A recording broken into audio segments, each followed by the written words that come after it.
할렐루야. 살아계신 하나님을 찬양합니다.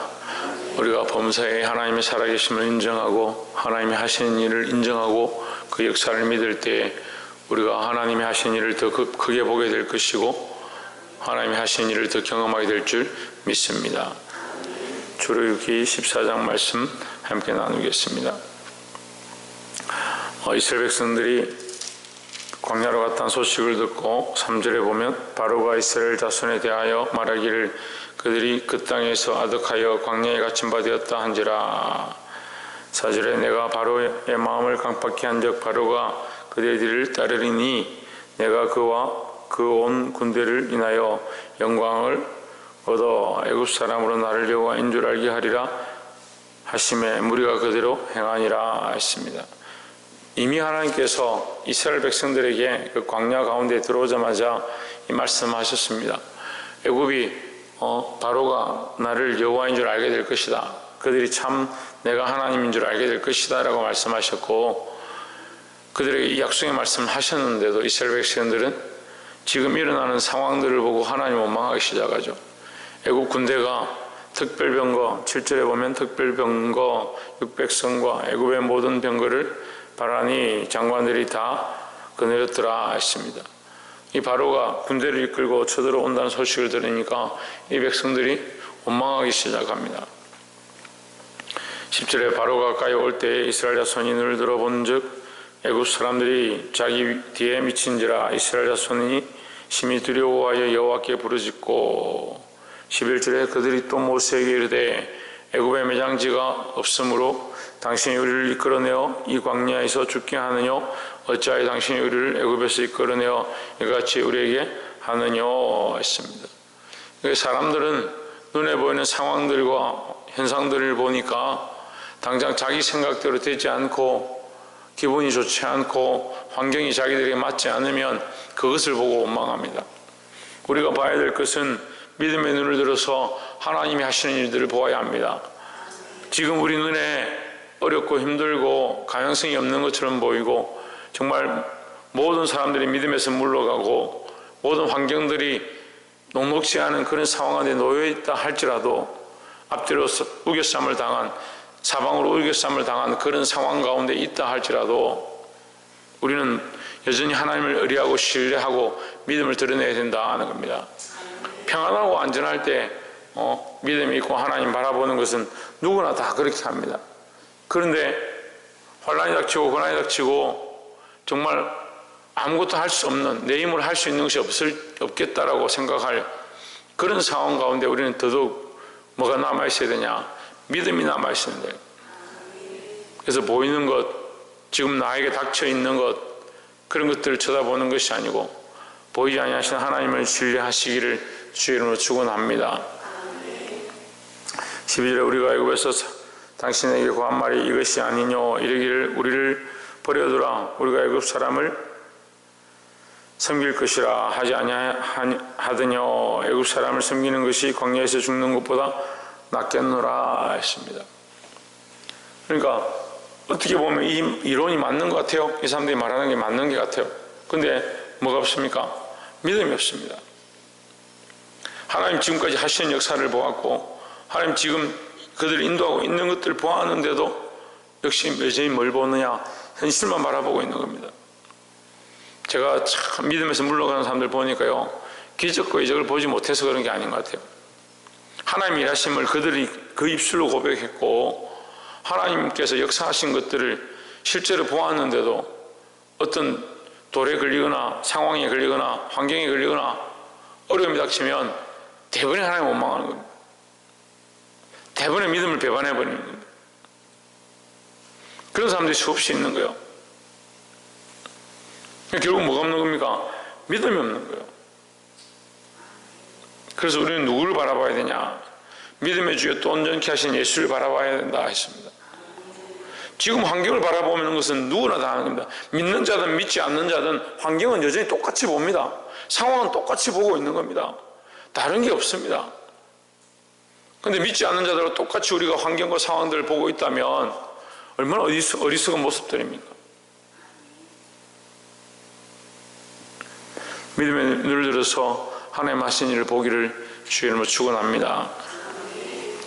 15절에 여호와께서 모세에게 이르시되 너는 어찌하여 내게 부르짖느냐 이스라엘 자손을 명하여 앞으로 나가게 하고 했습니다.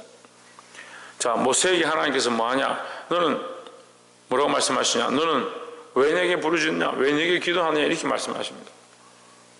좀 우리가 평소에 보던 말씀과 좀 다릅니다.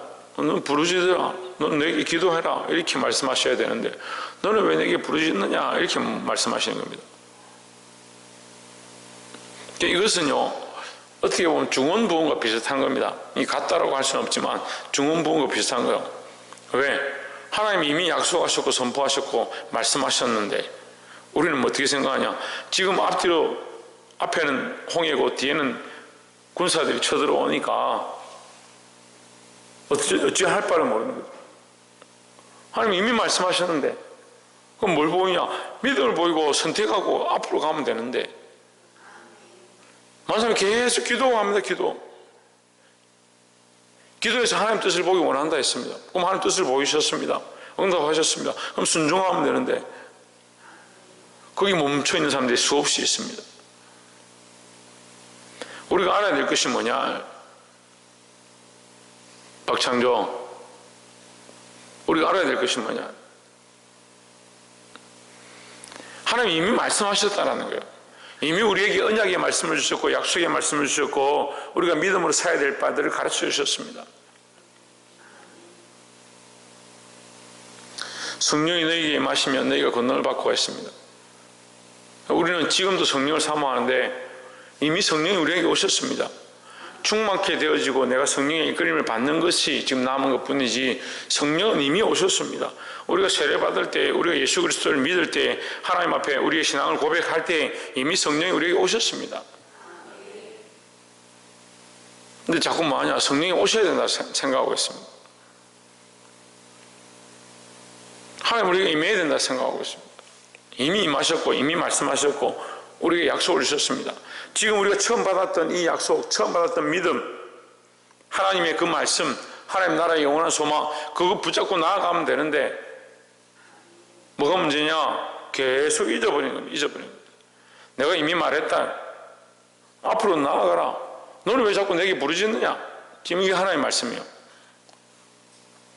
기도하지 말라는 게 아니라 이미 주신 약속을 붙잡고 믿음으로 가면 되는 겁니다.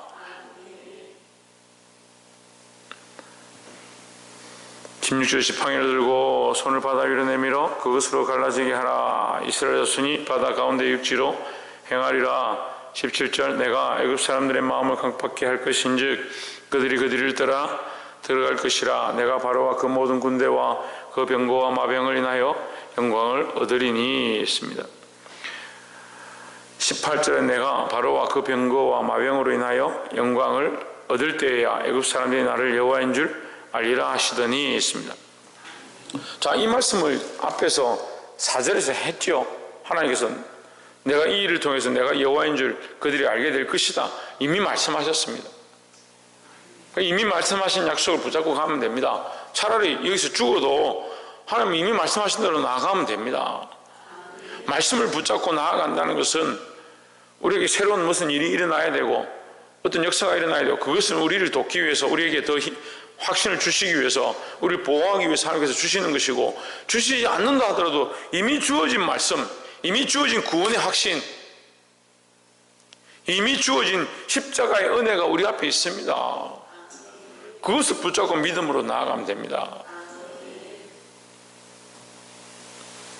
믿음으로 사시기를 주의 이름으로 축원합니다. 28절에 물이 다시 흘러 병거들과 기병들을 덮되 그들의 뒤를 쫓아 바다에 들어간 바로의 군대를 다 덮고 하나도 남기지 아니하였더라 했습니다. 자, 이제 이스라엘 백성이 이 홍해를 지나가는데 바로의 군사들이 쳐들어옵니다. 하나님께서 모세에게 명하여 지팡이로 가리키게 합니다. 다시 물이 흐릅니다. 다시 물이 흐르니까 그 홍해 안에 바로의 병거들이 거기서 다 물에 잠겨 죽습니다.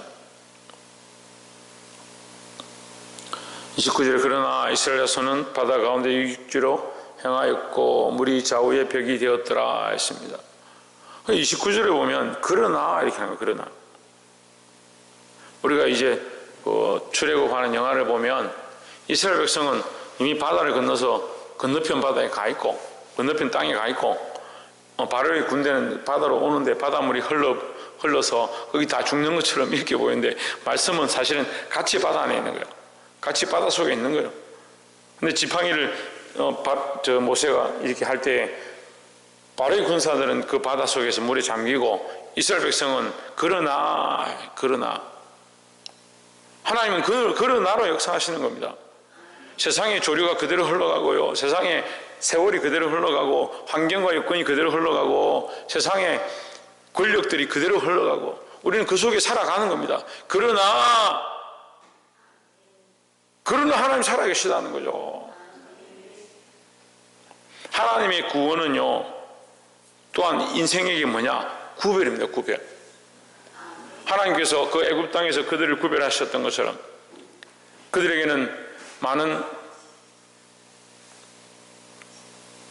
징벌과 이적으로 애굽 땅에는 10가지 재앙이 임했지만 이스라엘 백성에게 구별되어졌던 것처럼 오늘 지금 이 홍해를 건너는 이것 가운데 바로와 그 군대는 죽어지는 똑같은 바다 속에서 이스라엘 백성은 살아나는 그러나의 역사가 있다는 거죠. 그러나 이스라엘 자손은 바다 가운데 육지로 행하였고 물이 좌우에 벽이 되었었더라. 30절 그날의 여호와께서 이같이 이스라엘을 애굽 사람의 손에서 구원하심에 이스라엘이 바닷가에 애굽 사람의 시체를 보았더라 했습니다. 30절에서 말씀하죠. 여호와께서 구원하심에 했습니다. 하나님의 구원의 역사는 구별입니다. 구별되어야 됩니다. 똑같은 상황과 똑같은 여건과 똑같은 시대와 똑같은 조류의 흐름 가운데 있지만 우리는 어떻게 되어야 되냐? 하나님께서 구별하신다라는 거죠. 말씀을 맺겠습니다. 믿음이 없는 사람들은 하나님이 하신 일도 보지 못하고 하나님의 역사도 깨닫지 못한다. 그러니까 결국 뭐만 봅니까? 눈에 보이는 상황과 환경만 보는 겁니다. 31절에 보면 이스라엘이 여호와께서 애굽 사람들에게 베푸신 큰 일을 보았으므로 백성이 여호와를 경외하며 여호와와 그 종 모세를 믿었더라 했습니다. 보았으므로 믿었더라. 이것은 참 연약한 믿음입니다. 도마가 예수님을 내가 보지 않고 믿지 않겠다 했습니다. 근데 보고 나서 믿습니다. 보고라도 믿어야 되지만 믿음은 사실은 보지 않는 것이 믿음입니다. 이미 말씀하셨고 이미 선포하셨고 이미 갈라지리라 그들이 이제 끊어지리라 내가 여호와임을 알게 될 것이다 하셨던 그 말씀이 이미 있습니다. 그것을 믿음으로 믿고 앞으로 나가면 되는 겁니다. 사랑하는 성도 여러분, 우리에게 주어진 상황들이 녹록지 않고 믿음의 분량을 따라 수많은 환난과 고난이 있습니다. 믿음으로 선택하고 그런 상황 가운데 결단하고 앞으로 가시기를 주의 이름으로 축원합니다. 기도하겠습니다. 이제 우리 말씀을